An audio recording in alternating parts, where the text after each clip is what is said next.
Hey guys, welcome to TutorialGuru. Today we'll be learning how to scan for harmful apps in Play Store, and now let's dive right in.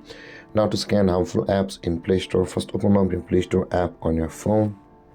And after opening your Play Store app, guys, on this interface, at the top right corner of the screen, you can see a profile picture icon available for us.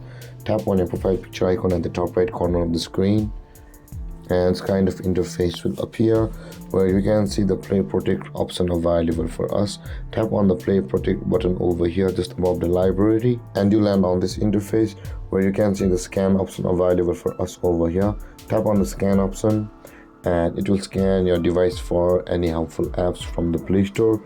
And with that being said, guys, after the scan has been completed like this, if there's any harmful app on your device, then your Play Store app will show you your harmful applications on your phone like this. And with that being said, guys, this is how to scan harmful apps in Play Store. And if you have any confusions or questions regarding a topic, feel free to comment in the comment section below. And don't forget to like, subscribe, and hit that bell icon for more videos. Thank you for watching, guys. Peace.